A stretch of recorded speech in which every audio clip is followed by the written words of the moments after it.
സ്നേഹം ഓർക്കുമ്പോൾ നന്ദിയാൽ പാടും ഞാൻ. ഒന്നുമില്ലായ്മയിൽ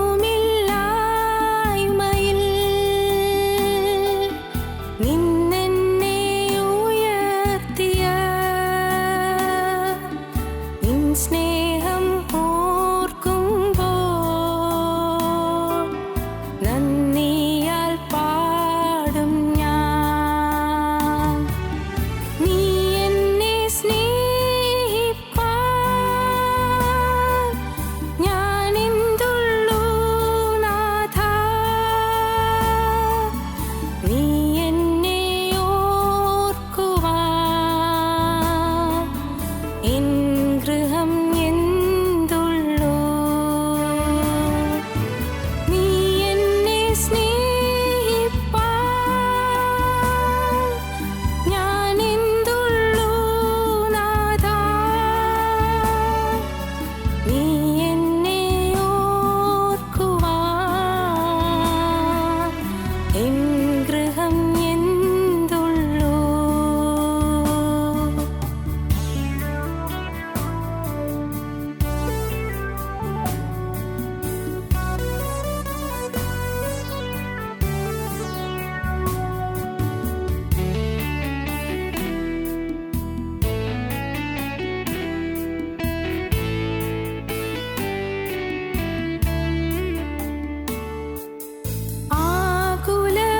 ആകുലവേളകളിൽ ആശ്വാസമായി നീ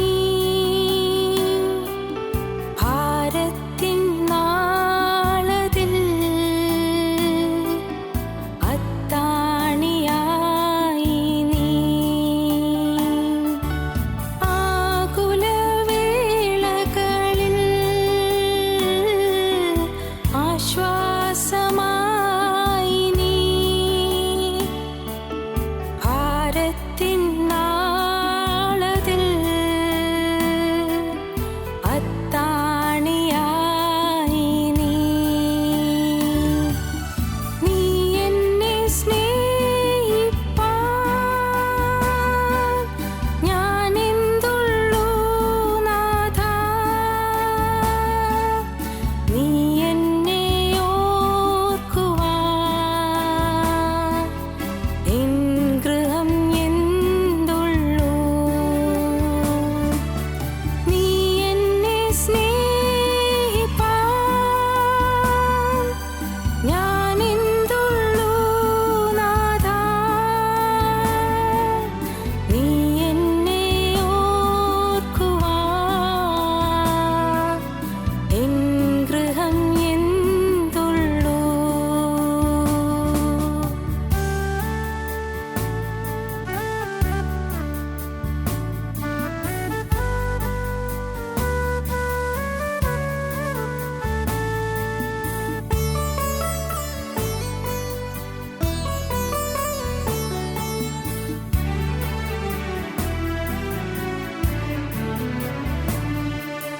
തലമുറ തലമുറയായി കരുതുന്ന ദൈവമേ, നിൻ സ്നേഹത്തിൻ ആഴം ആർക്കു വർണ്ണിച്ചിടാൻ. തലമുറ തലമുറയായി കരുതുന്ന ദൈവമേ, നിൻ സ്നേഹത്തിൻ ആഴം ആർക്കു വർണ്ണിച്ചിടാൻ. നീ എന്നെ സ്നേഹിപ്പാൻ ഞാനെന്തുള്ളൂ നാഥാ. നീ എന്നെ ഓർക്കുവാൻ എൻ ഗൃഹം എന്തുള്ളൂ.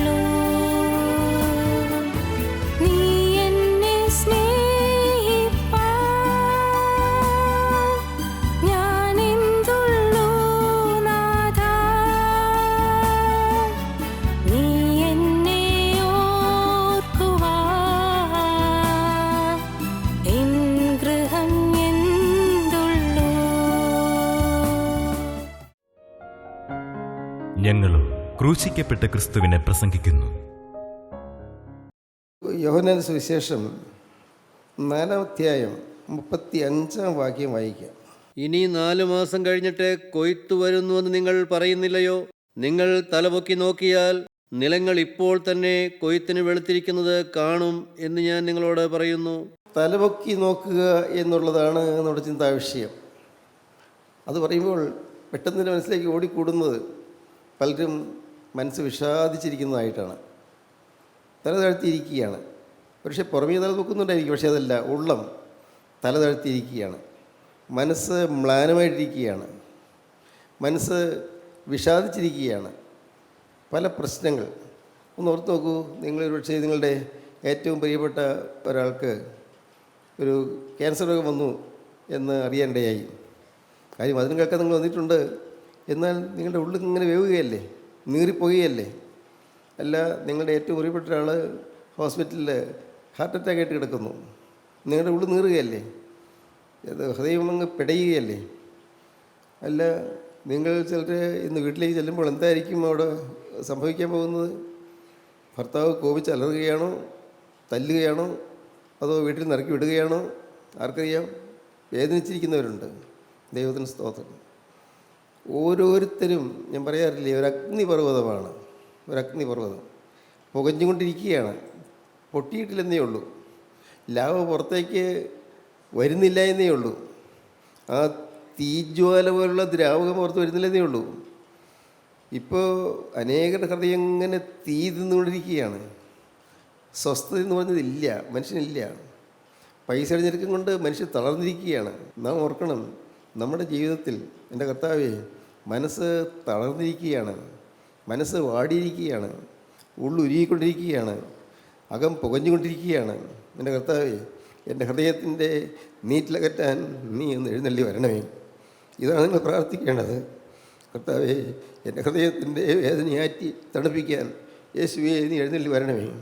എനിക്ക് ഒരു ആശ്വാസം തരണമേ, മനസ്സിൻ്റെ സമാധാനം തരണമേ കർത്താവേ. എൻ്റെ കുടുംബത്തിൽ സ്വസ്ഥത തരണമേ കർത്താവേ. എൻ്റെ മക്കൾ കർത്താവേ ഇന്ന് ഒരു പ്രാർത്ഥനയില്ല, ബൈബിൾ വായനയില്ല, പഠിക്കുന്നില്ല, അവർക്ക് ഉത്സാഹമില്ല, അവർ വഴിതെറ്റി പോകുന്നു. എൻ്റെ കർത്താവേ, ഞാൻ എന്ത് വേണ്ടു? ദൈവത്തിന് സ്തോത്രം. അവരെ കടം മേടിച്ചും ഭൂമി പണയം വെച്ചും അവർ പഠിപ്പിക്കാൻ അയച്ചു. പക്ഷേ അവർ പഠിക്കാനല്ല പോയത്. അവർ കോയമ്പത്തൂരോ അല്ലെങ്കിൽ മദ്രാസിലോ അതല്ലെങ്കിൽ തിരുപ്പതിയിലോ അതും അല്ലെങ്കിൽ ബാംഗ്ലൂരോ ഒക്കെ ചെന്ന് അഴുക്കിൽ കൂത്താടി നടക്കുന്നു.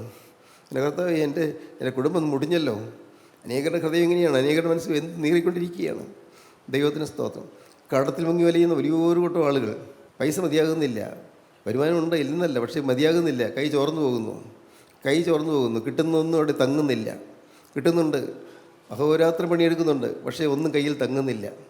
ഇങ്ങനെ ഓരോ തരത്തിൽ ഇങ്ങനത്തെല്ലാം. അതിലേറെ വേദനാകരമായ കാര്യമാണ് സ്വന്തം ഭർത്താവ് മരിച്ചുപോയത് ദുഃഖിക്കുന്നവർ. ഒരുമിച്ച് കഴിഞ്ഞ കാലത്തെക്കുറിച്ച് ഓർക്കുമ്പോൾ സങ്കടം വരും. ഒരുമിച്ച് യാത്ര ചെയ്തത്, ഒരുമിച്ച് കിടന്നുറങ്ങിയത്, ഒരുമിച്ച് സംസാരിച്ചിരുന്നത്, ഒരുമിച്ച് വീട്ടുകാര്യങ്ങൾ സംസാരിച്ചത് എല്ലാം പിന്നെ ഓർക്കുമ്പോൾ സങ്കടം വരും. ഭർത്താവ് ഒരുമിച്ച് സന്തോഷമായി കഴിഞ്ഞ കാലങ്ങൾ, അല്ലെങ്കിൽ ഭാര്യ മരിച്ചുപോയി അതിനെക്കുറിച്ച് ഓർത്ത് വിഷമിക്കുന്ന പുരുഷന്മാർ ഇല്ലേ. എന്തെല്ലാം തീർത്താൽ തീരുമോ നമ്മുടെ പ്രശ്നങ്ങൾ? പറഞ്ഞാൽ തീരുമോ?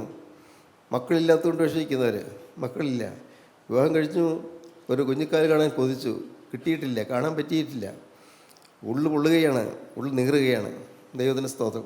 പ്രിയപ്പെട്ടവർ, ഇങ്ങനെ ഏതെല്ലാം തരത്തിലുള്ള ആവശ്യങ്ങളാണ് നിങ്ങൾക്കുള്ളത്? ഞാൻ പറയാൻ തുടങ്ങിയാൽ നിങ്ങൾക്ക് തന്നെ അറിയാമല്ലോ എന്തെല്ലാം. ഞാൻ ഈ പറഞ്ഞതൊന്നുമല്ല, നിങ്ങളുടെ പ്രശ്നങ്ങൾ അതിനേക്കാളൊക്കെ എത്രയോ ഗുരുതരമായ പ്രശ്നങ്ങൾ നിങ്ങൾക്കുള്ളത്. ദൈവത്തിന് സ്തോത്രം. എന്നാൽ ഒന്ന് ഞാൻ പറയാം, നിങ്ങൾ യേശുക്രിസ്തുവിൻ്റെ വചനം കേൾക്കുമ്പോൾ ഹൃദയം തുറന്നിരുന്നാൽ നിങ്ങൾ കർത്താവ് ആശ്വാസം തരും. നിങ്ങളുടെ വേദനയ്ക്ക് കർത്താവ് ശമനം തരും. നിങ്ങളുടെ പ്രശ്നത്തിന് കർത്താവ് പരിഹാരം തരും. നിങ്ങളുടെ രോഗത്തിന് കർത്താവ് ഒരു ശമനം തരും, സൗഖ്യം തരും. തീർച്ചയാണ് പ്രിയപ്പെട്ടവരെ, ക്രിസ്തു വാക്ക് പറഞ്ഞാൽ മാറാത്തവനാണ്. കഷ്ടകാലത്ത് എന്നെ വിളിച്ചപേക്ഷിക്കുക, ഞാൻ നിന്നെ വിടുവിക്കുകയും നിന്നെ മഹത്വപ്പെടുത്തുകയും ചെയ്യും. കഷ്ടകാലത്ത് വിളിച്ചപേക്ഷിച്ചുകൊള്ളുക, ഞാൻ നിന്നെ വിടുവിക്കാതുള്ള കർത്താവ് പറയുന്നത്. കഷ്ടകാലത്ത് എന്നെ വിളിച്ചപേക്ഷിക്കുക, ഞാൻ നിന്നെ വിടുവിക്കുകയും നിന്നെ മഹത്വപ്പെടുത്തുകയും ചെയ്യും. ദൈവത്തിന് സ്തോത്രം. മഹത്വപ്പെടുത്തും. നാം ദൈവത്തെ സ്തുതിക്കാൻ തുടങ്ങും. അതിനുള്ള ഭാഗ്യം കർത്താവ് നമുക്ക് തരും. ദൈവത്തിന് സ്തോത്രം. പ്രിയപ്പെട്ടവരെ, തലപൊക്കി നോക്കണം. തല താഴ്ത്തിയിരിക്കരുത്. പുറമേയുള്ള തല താഴ്ത്തുന്ന കാര്യമല്ല ഞാൻ പറഞ്ഞത്.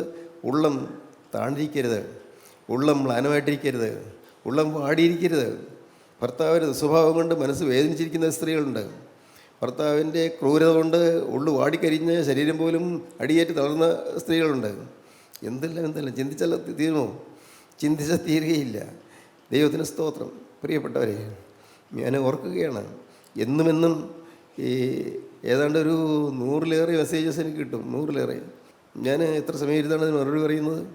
ദൈവത്തിന് സ്തോത്രം. പ്രിയപ്പെട്ടവരെ, ഞാൻ ഓർക്കുകയാണ്, എല്ലാം കഥകൾ, ദുഃഖ കാര്യങ്ങൾ, ദുഃഖം മാത്രം, വേദന മാത്രം. സാറേ പ്രാർത്ഥിക്കണം എന്നാണ് പറയുന്നത്. ഓരോ പ്രശ്നങ്ങൾ പറഞ്ഞിട്ട് പ്രാർത്ഥിക്കണമെന്ന് പറയുന്നത്. ദൈവത്തിന് സ്തോത്രം. എല്ലാം കൂട്ടിക്കൊണ്ട് ചുമന്നുകൊണ്ട് യേശുവിൻ്റെ കാൽക്കൽ ചെന്ന് ആ കാൽക്കൽ ഞാനെല്ലാം സമർപ്പിക്കുന്നു. ദൈവത്തിന് സ്തോത്രം.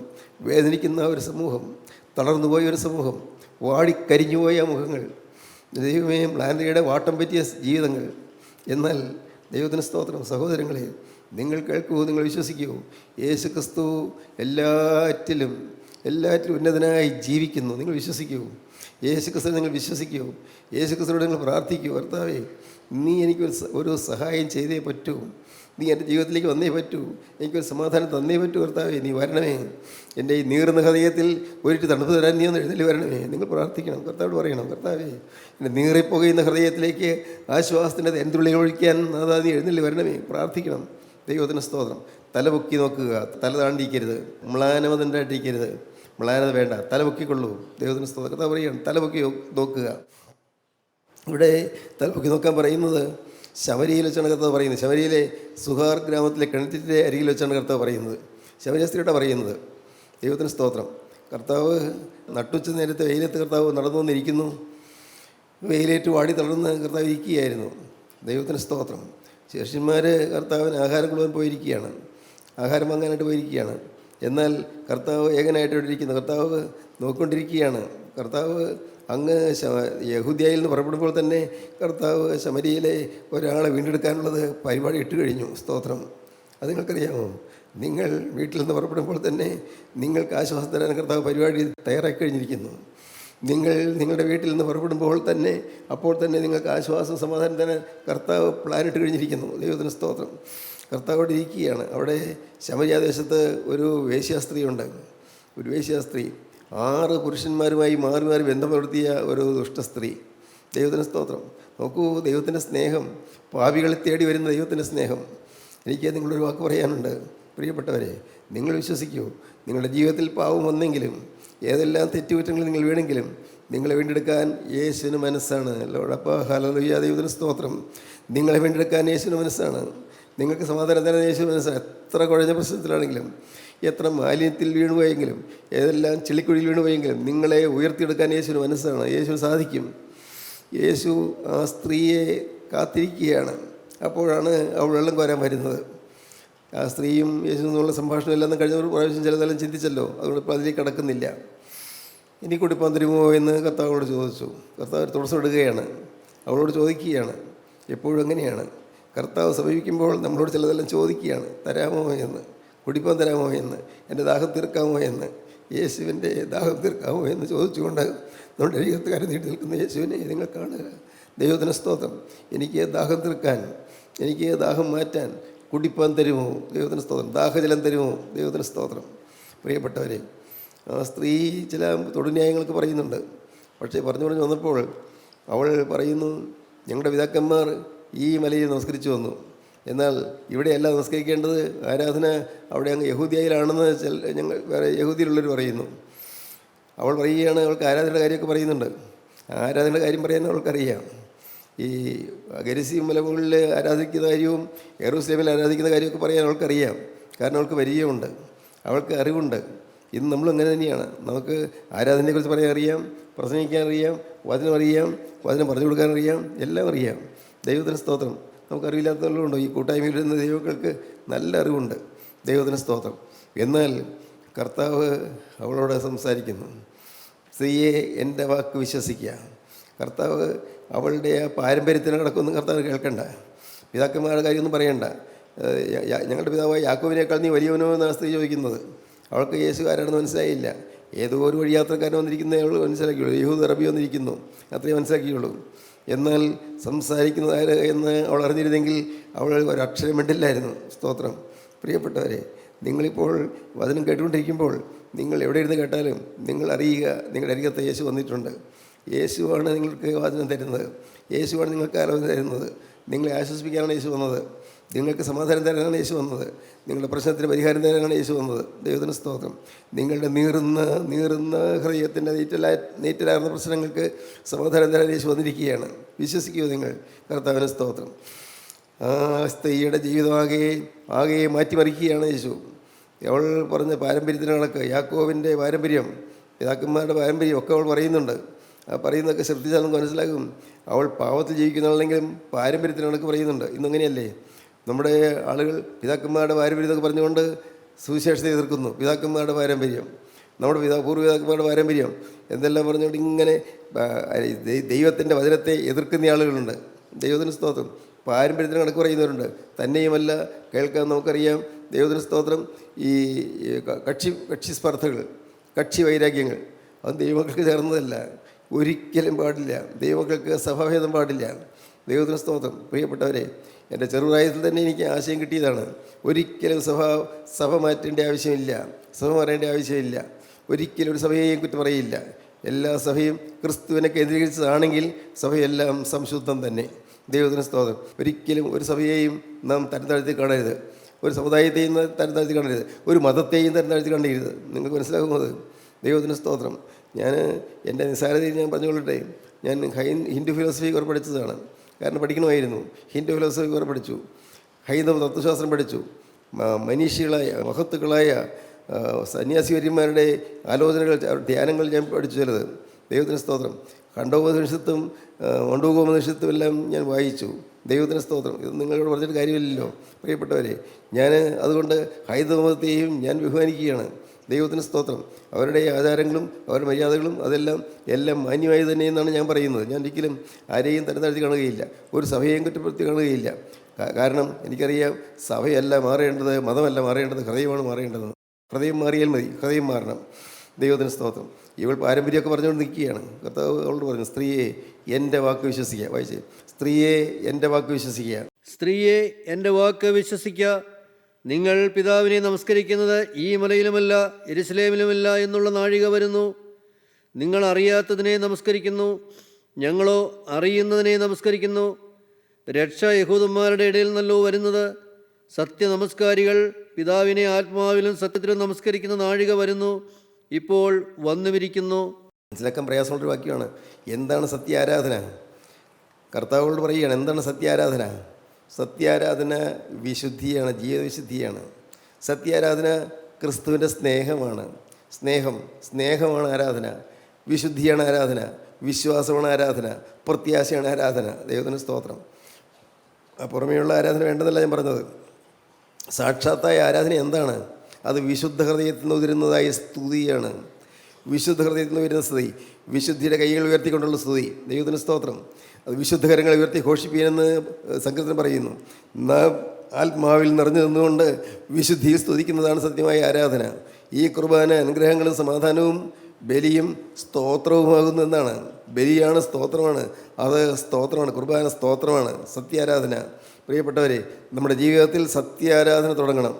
ഇന്ന് നിങ്ങൾക്ക് താല്പര്യമുണ്ടോ എനിക്കൊന്ന് ആരാധിക്കണമെന്ന്, എൻ്റെ കർത്താവിനെ ഒന്ന് സ്തുതിക്കണമെന്ന്, എനിക്ക് ജീവൻ തന്ന യേശുവിനെ ഒന്ന് വാഴ്ത്തി പാടണമെന്ന്, എനിക്ക് ഇത്രയും നാളും ജീവിക്കാൻ ഈ ഭൂമിയിൽ ആയുസ് തന്ന ദൈവത്തെ ഒന്ന് സ്തുതിക്കണമെന്ന്, എൻ്റെ അപകടങ്ങളിൽ നിന്ന് രക്ഷിച്ച എൻ്റെ യേശുവിനെ സ്തുതിക്കണമെന്ന്, എനിക്ക് മക്കളെ തന്ന ദൈവത്തെ ഒന്ന് സ്തുതിക്കണമെന്ന്, എനിക്കൊരു ഭർത്താവിനെ തന്ന ദൈവത്തെ സ്തുതിക്കണമെന്ന്, എനിക്ക് ഭാര്യയെ തന്ന ദൈവത്തെ സ്തുതിക്കണമെന്ന്. എൻ്റെ കർത്താവേ, എന്തെല്ലാം കുറവുകൾ എനിക്കുണ്ടെങ്കിലും, എന്തെല്ലാം പോരായ്മയുണ്ടെങ്കിലും, എല്ലാം ഉണ്ടെങ്കിലും കർത്താവേ, നീ എന്നെ സ്നേഹിക്കുന്നു എനിക്ക് മനസ്സിലായി. കർത്താവേ, ഞാൻ നിന്നെ സ്തുതിക്കുന്നു. സ്തുതി. ദൈവത്തിന് സ്തോത്രം, ആരാധന. കർത്താവിന് സ്തോത്രം. ശിഷ്യന്മാരെപ്പോഴേക്കും വന്നു കഴിഞ്ഞു. ശിഷ്യന്മാർ ആഹാരം കൊണ്ടുവന്നു. കർത്താവെ ഭക്ഷിച്ചാലെന്ന് പറഞ്ഞു. കർത്താവ് പറഞ്ഞു, നിങ്ങളറിയാത്ത ഭക്ഷണം എനിക്കുണ്ട്. നിങ്ങളറിയാത്തൊരു ഭക്ഷണം എനിക്കുണ്ട്. വായിച്ചേ, നിങ്ങളറിയാത്തൊരു ഭക്ഷണം എനിക്കുണ്ട്.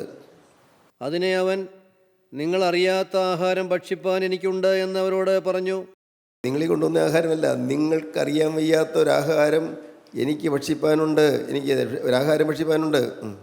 ആകയാൽ വല്ലവനും അവന് ഭക്ഷിപ്പാൻ കൊണ്ടുവന്നുവോ എന്ന് ശിഷ്യന്മാർ തമ്മിൽ പറഞ്ഞു. അവർക്കൊന്നും മനസ്സിലായില്ല. വല്ലൊരു ആഹാരം കൊടുത്ത് കാണുമെന്നേ വിചാരിച്ചുള്ളൂ. കർത്താവിൻ്റെ കൂടെ നടന്നെങ്കിലും അവർക്ക് പലതും മനസ്സിലായില്ല. കർത്താവിൻ്റെ കൂടെ നടക്കുന്നെങ്കിലും നമുക്കും പലതും മനസ്സിലായിട്ടില്ല. ദൈവത്തിന് സ്തോത്രം. നമ്മൾ കർത്താവിൻ്റെ കൂടെ നടക്കുന്നു, പക്ഷേ പലതും മനസ്സിലായിട്ടില്ല. ഞാൻ കർത്താവിനോട് ചിലപ്പോൾ പറയാറുണ്ട്, കർത്താവേ, ഞാൻ കൃപയാൽ നിൻ്റെ കൂടെ വരാൻ എനിക്ക് ഭാഗ്യം കിട്ടി, പക്ഷേ എനിക്കൊന്നും മനസ്സിലാകുന്നില്ലല്ലോ. ദൈവത്തിന് സ്തോത്രം. എനിക്കൊന്നും പിടികിട്ടുന്നില്ലല്ലോ. ഞാൻ ദൈവത്തോട് പറയാറുണ്ട്, എനിക്കൊന്നും മനസ്സിലാകുന്നില്ലല്ലോ. ദൈവത്തിന് സ്തോത്രം. പ്രിയപ്പെട്ടവരെ, അവർക്ക് മനസ്സിലായില്ല. കർത്താവ് എന്ന് പറയുന്നത് മനസ്സിലായില്ല. അടുത്ത വാക്യം. യേശു അവരോട് പറഞ്ഞത്, എന്നെ അയച്ചവൻ്റെ ഇഷ്ടം ചെയ്ത് അവൻ്റെ പ്രവൃത്തി തികയ്ക്കുന്നത് തന്നെ എൻ്റെ ആഹാരം. എന്നെ അയച്ചവൻ്റെ ഇഷ്ടം ചെയ്ത് അവൻ്റെ പ്രവൃത്തി തികയ്ക്കുന്നത് തന്നെ എൻ്റെ ആഹാരം. സ്തോത്രം. അതാണ് ആഹാരം. മതി. എന്നെ അയച്ചവൻ്റെ ഇഷ്ടം ചെയ്ത് അവൻ്റെ പ്രവൃത്തി തികയ്ക്കുന്നത് തന്നെ എൻ്റെ ആഹാരം.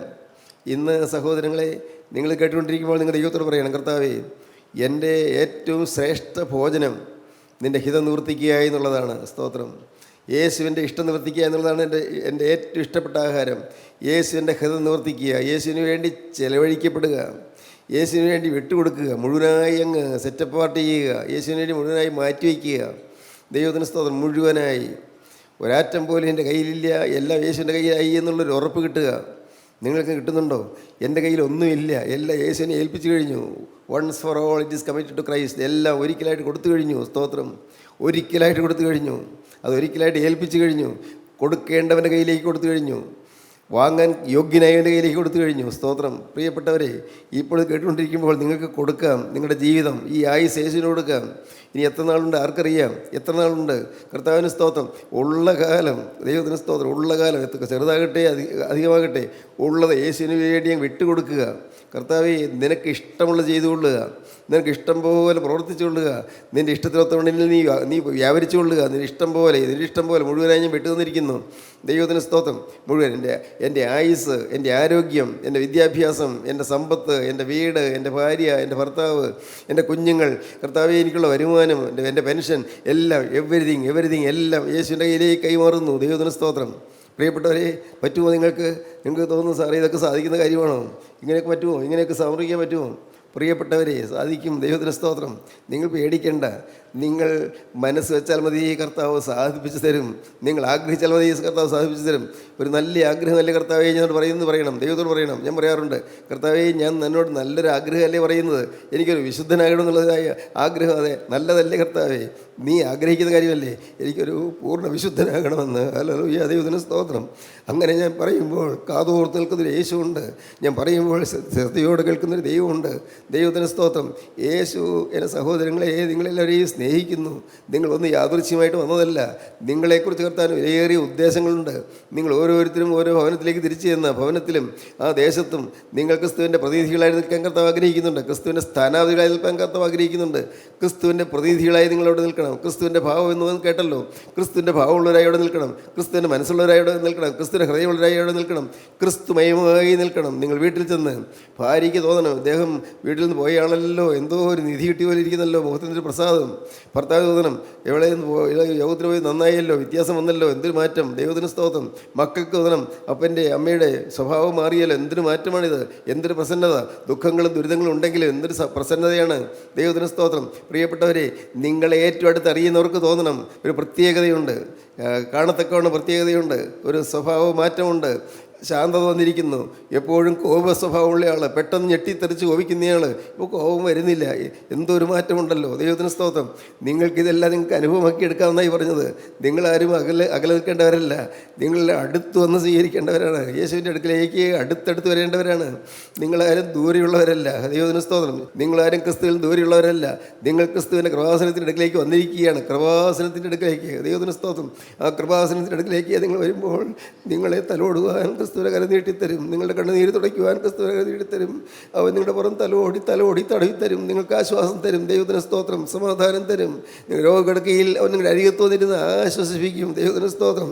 രോഗക്കിടക്കയിൽ നിങ്ങളുടെ അരികത്ത് വന്നിരുന്ന് അവൻ തലോടിക്കൊണ്ടിരിക്കും. ദൈവത്തിന് സ്തോത്രം. പ്രിയപ്പെട്ടവരെ, നിങ്ങളുടെ പ്രശ്നങ്ങൾ എല്ലാം കൊണ്ടുവന്ന് അവൻ്റെ കരത്തിലേക്ക് കൊണ്ട് കൊടുക്കുക, ഏൽപ്പിക്കുക. ദൈവത്തിന് സ്തോത്രം. അവനിതാ നിങ്ങളുടെ അരികത്തേക്ക് വന്നിരിക്കുകയാണ്. നിങ്ങളെ കാണാനോ വന്നിരിക്കുകയാണ്. നിങ്ങളെ കാണുമ്പോൾ യേശുവിന് സന്തോഷമാണ്. ഹല്ലേലൂയ. ദൈവത്തിന് സ്തോത്രം. നിങ്ങളെ കാണുന്നത് യേശുവിന് പ്രബോധമാണ്. ദൈവത്തിന് സ്തോത്രം. തൻ്റെ വചനം കേൾക്കാൻ ജനങ്ങൾ കൂടി വരുന്നത് യേശുവിന് സന്തോഷമാണ്. അതുകൊണ്ട് നിങ്ങളെ കർത്താവ് സന്തോഷത്തോടെ നോക്കുകയാണ്, പ്രസന്നതയോടെ നോക്കുകയാണ്, പുഞ്ചിരിയോടെ നോക്കുകയാണ്. മാലാഖമാർ അതിശയം കുറി നോക്കുകയാണ്. ഈ മൺമീനായ മനുഷ്യൻ എന്ത് പ്രത്യേകത ഉണ്ടായിട്ടാണ് നിത്യനായ ദൈവം ഒരു വാത്സല്യത്തോടെ നോക്കുന്നതെന്ന് മാലാഖമാർക്ക് മനസ്സിലാകുന്നില്ല. ദൈവത്തിന് സ്തോത്രം. എന്നാൽ നിത്യനായ ദൈവം നിങ്ങളിലേക്ക് അതിൻ്റെ കൃപ മുഴുവൻ പകരാനായിട്ട് വന്നിരിക്കുകയാണ്. എല്ലാ സ്നേഹവും എല്ലാ കൃപയും നിങ്ങളുടെ മേൽ പകരാൻ കർത്താവ് വന്നിരിക്കുകയാണ്. ദൈവത്തിന് സ്തോത്രം. നിങ്ങളെ ചേർത്തണച്ച് കൊണ്ടുവരികയാണ്. ദൈവത്തിന് സ്തോത്രം. ഒരു കൂടാരത്തിൻ്റെ ഉള്ളിലേക്ക് നിങ്ങൾ എല്ലാവരെയും മാടിയെടുപ്പിച്ച് കൊണ്ടുവന്നിരിക്കുകയാണ്. ആ കൂടാരത്തിൽ നിങ്ങൾ ഇരുത്തിക്കൊണ്ട് നിങ്ങളോട് കർത്താവ് സംസാരിക്കുകയാണ്. മകനെ, നീ മറ്റൊന്നും ചെയ്യേണ്ട, നിനക്ക് എന്നെ ഞാൻ ചെയ്തു തരാം. നീ ഒരു കാര്യം മാത്രം ചെയ്താൽ മതി. നിൻ്റെ ജീവിതം ഒരു വ്യവസ്ഥയും കൂടെ അതിൻ്റെ കയ്യിലേക്ക് തരിക. ദൈവത്തിന് സ്തോത്രം. ഒരു വ്യവസ്ഥയും നീ പറയരുത്, ഒരു വ്യവസ്ഥയും നിനക്കുണ്ടായിരിക്കരുത്, ഒരു ഉപാധി ഉണ്ടായിരിക്കരുത്. വ്യവസ്ഥ കൂടാതെ നിൻ്റെ ജീവിതത്തിൻ്റെ കരങ്ങളിലേക്ക് തരിക. ഞാൻ നിന്നെ ആനന്ദിപ്പിക്കുക, ഞാൻ നിന്നെ ആശ്വസിപ്പിക്കുക, ഞാൻ നിനക്ക് സമാധാനം തരാം, നിൻ്റെ ഭാവി ഞാൻ ശോഭനമാക്കി തരാം. മകനെ, നിൻ്റെ കുടുംബത്തെ ഞാൻ ശ്രേയസ്സുള്ളതാക്കി ഐശ്വര്യമുള്ളതാക്കി തീർത്തു തരാം. ദൈവത്തിന് സ്തോത്രം. നിന്നെ മതിക്കുന്ന പ്രശ്നങ്ങൾക്ക് ഒരു പരിഹാരം തരാം. ദൈവത്തിന് സ്തോത്രം. ഹല്ലേലൂയ. അനേകം പ്രശ്നങ്ങൾ മതിച്ചുകൊണ്ടിരിക്കുന്നവരുണ്ട്. പ്രശ്നങ്ങൾ വലിയ ദൂഷിത വലയത്തിന് വിട്ട് വലയുന്നവരുണ്ട്. എന്തു വേണ്ടു അറിയാൻ പാടില്ല. ഈ ഊരാക്കുരുക്ക് എങ്ങനെ അഴിയും കർത്താവേ ഭാരത്തോടിരിക്കുന്നവരുണ്ട്. എന്നാലോ യേശു ഇതാ കരിയത്തോടെ മന്ദം നടന്നു പോകുന്നു. നിങ്ങൾ യേശുവിനെ കാണുക. യേശുവിനോട് പറയും, കർത്താവേ ഒന്ന് നിൽക്കണേ, ഈ ഉള്ളവൻ്റെ സങ്കടം ഒന്ന് കേൾക്കണേ. ദൈവത്തിന് സ്തോത്രം. യേശുവേ ഒരു സെക്കൻഡ് നിൽക്കണേ, എൻ്റെ സങ്കടം ഒന്ന് കേട്ടിട്ടേ പോകാവൂ. എൻ്റെ കർത്താവേ, എൻ്റെ അരികത്തേക്ക് ഒന്ന് നീങ്ങി നിന്ന് എൻ്റെ തലമേൽ കരം വയ്ക്കണമേ. ഹല്ലേലൂയ, ഹല്ലേലൂയ, ഹല്ലേലൂയ, ഹല്ലേലൂയ, ഹല്ലേലൂയ, ഹല്ലേലൂയ, ഹല്ലേലൂയ, ഹല്ലേലൂയ. ജീവനുള്ള ദൈവമേ, കരുണയുള്ള കർത്താവേ, അവിടെ നിങ്ങളെ കൂടെ തന്നെ ഉള്ളതിനായി നന്ദിയോടെ സ്തോത്രം. അവിടെ നിങ്ങളെ കരുണയോടെ കാണുന്നതിനായി നന്ദിയോടെ സ്തോത്രം. ഞങ്ങളുടെ ആവശ്യങ്ങൾ, ഞങ്ങളുടെ ഭാരങ്ങൾ, ഞങ്ങളുടെ സങ്കടങ്ങൾ, ഞങ്ങളുടെ പ്രശ്നങ്ങളെല്ലാം അവിടെ നിന്ന് അറിയുന്നല്ലോ. എല്ലാറ്റിനും പരിഹാരയുടെ സന്നിധിയിലുള്ളതിനായി നന്ദിയോടെ സ്തോത്രം. എല്ലാവരെയും ആശ്വസിപ്പിച്ച് സാന്ത്വനപ്പെടുത്തി എഴുന്നേൽപ്പിക്കണമേ. എല്ലാവരും മേലും തൃക്കരം വെച്ച് അനുഗ്രഹിക്കണമേ. യേശുക്രിസ്തുവിൻ്റെ രണ്ടാമത്തെ വേണ്ടി എല്ലാവരെയും ഒരുക്കണമേ. യേശുവിൻ നാമത്തിൽ തന്നെ. ആമീൻ. ഹല്ലേലൂയ. ദൈവത്തിന് സ്തോത്രം.